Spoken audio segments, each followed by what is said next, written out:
Hello, you're watching Eye on Africa. I'm James Creedon. These are our headlines this evening. In Sudan, protesters took to the streets of the capital and elsewhere in the country demanding justice for victims of a 2019 crackdown on pro-democracy demonstrators. More on that coming up at the top of the show. France said on Thursday evening it will suspend joint military operations with Mali. This after the country's second coup in 9 months. We'll bring you a report on France's continued efforts elsewhere in the region to fight Islamist terrorism. And tensions remain high between Chad and Central African Republic after the shooting dead of 6 Chadian soldiers at a border post between the countries in recent days. Chad has sent extra troops to its southern border despite diplomatic efforts to ease those tensions.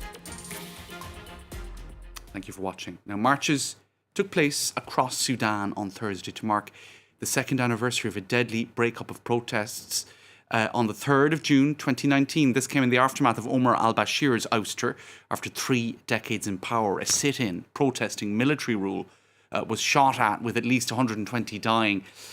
Sudan is now ruled by a transitional military civilian government that faces huge economic and security challenges. An investigation is ongoing into the bloodbath that ended the revolution. Laura Di Biasio, Bastien Renouy and Elodie Cousin report.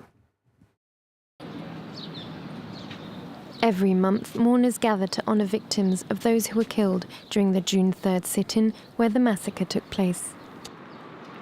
It was a beautiful day. On the 3rd of June, they come and they start to kill, start to beat us, to doing a lot of bad things for us. At least 100 people were killed, hundreds wounded, and dozens of others were raped. Civilian authorities decided to open an inquiry to punish those responsible. Mohammed was amongst those who shared what they saw. This is our duty. People have died here, and there is truth to be told.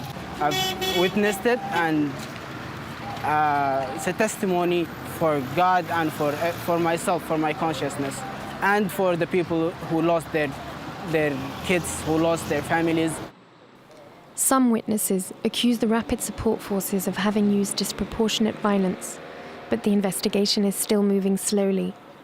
The 2019 crackdown has left many missing, and the families want answers. القضية حقت المفقود لسه ما خلصت. نحن على قلق دايم. القضية بتاعت المفقود مفروض تنحسم بأي صورة كانت. ما خلاص احنا أصلاً قبلنا وعرفنا الحاصل. الصورة بقت واضحة. وين العدالة؟ Rights campaigners have started their own inquiry, which has since made disturbing discoveries. الحاجة الأكثر إثارة للشبهات إنه كل هذه الجسامين كانت بملابسها، يعني الموتى كانوا بملابسهم، وبعضهم كان في بعض وثائق إثبات الهوية. The revolution ended in a bloodbath and many pieces of evidence have been lost. The transitional government has promised to provide justice to protesters, but in Khartoum, many fear they'll never see it.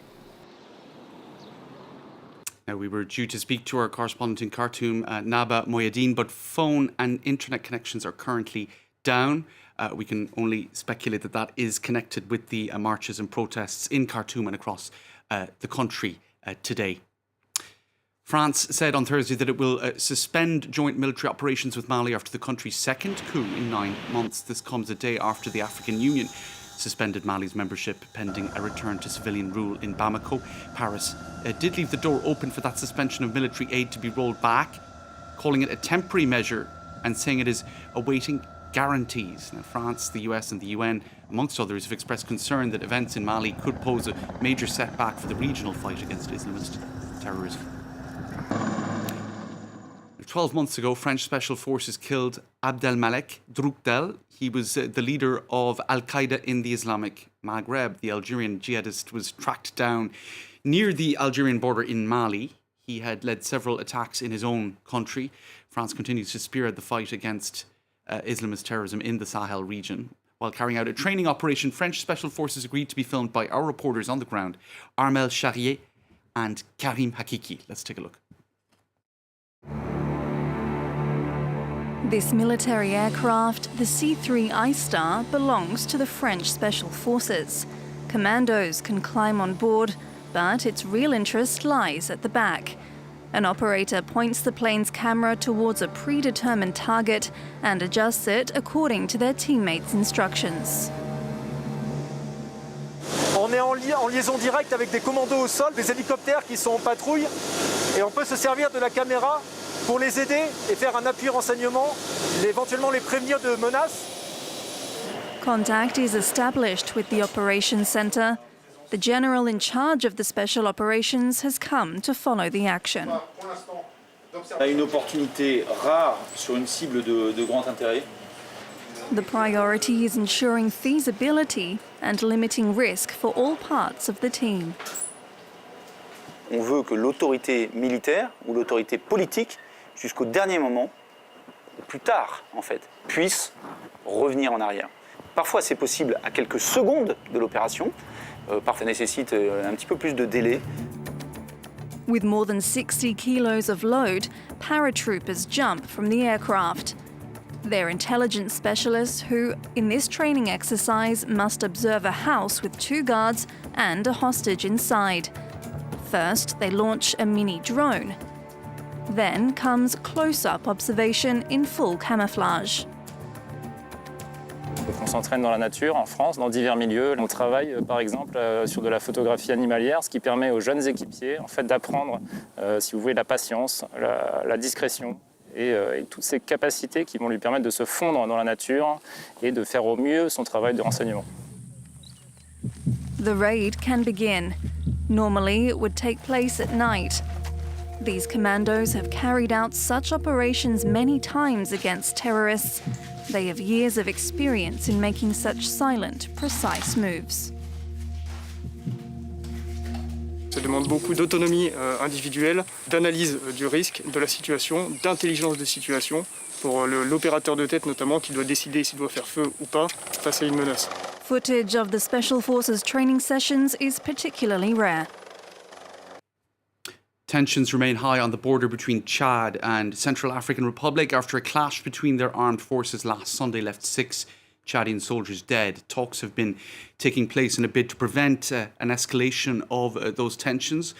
Despite diplomatic efforts, Chad has sent extra troops to its southern border. Clement Di Roma sent us this report from the Central African Republic capital, Bangui. Chadian reinforcements have arrived at the border in the last couple of days, near the place where the attack on a Chadian outpost by Central African forces took place on Sunday, killing 6 Chadian soldiers. Since then, the two countries are saying that they want to reduce tensions after a Central African delegation visited N'Djamena, the Chadian capital.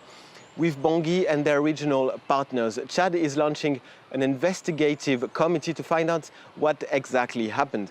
Despite these diplomatic efforts, N'Djamena insisted on reinforcing its troops near the Central African Republic. We are just securing the border and there is no thoughts of a reprisal yet, says the Chadian government, which was talking about a war crime about the attack last Sunday. The past few days, videos have circulated on social media in the CAR. Chadian forces can be seen on their way to the border. The Central African government says it has confidence in negotiations with Chad to get out of this crisis. An extraordinary summit with the heads of state of the region will open tomorrow in Brazzaville to address the situation in Chad and recent events at the border. Clement Di Roma there, next to Italy, where at least 500,000 African migrants work in the agricultural sector. Often they're hired without proper contracts, which generally means they're paid a pittance. Now, a famous Tuscan vineyard is one of the few to buck that trend, providing workers with proper contracts and pay, and providing an example for others to follow. Nicola Germain reports. Yaya Adams left Ghana when he was 14. He spent 2 years in Libya before taking a boat and arriving in Italy. After several years of hardship, Adams, who's now 21, is working on a famous vineyard in Tuscany. Let's say, for example, if I get this work in my country, I will not go anywhere. If I was having this work in my country, I will not go anywhere because here the system is working. There the system is not working. So that's why we leave the country. According to trade unions, many African migrants in the Italian agricultural sector are exploited as cheap labour without proper contracts. But in this vineyard, migrants are given real contracts. They work 8 hours a day and earn €7 per hour. That's about double what illegal workers receive. Alcuni di loro addirittura, magari qualcuno se ti racconta la sua storia, per 2, 3, 4 anni ha lavorato al nero senza contratto, niente, quindi non riusciva proprio a avere un contratto, non esisteva, non ha dato contributo, niente. Venendo qui c'è un contratto, almeno l'esperienza nasce lì. This vineyard produces the prestigious wine Brunello di Montalcino and was established in 1954. Tutti siamo a conoscenza del fenomeno del caporalato. Beh, non è una bella cosa. La mia famiglia ha un principio etico, forse cristiano, in cui tutti hanno diritto anche al versamento dei propri contributi e il rispetto del lavoro. Currently, 24 migrants from Ghana, Togo, Sierra Leone and Guinea-Bissau are working here as they wait to see if Italy will grant them asylum. All right, that's all for this edition of Eye on Africa. More news to follow. Thanks for watching.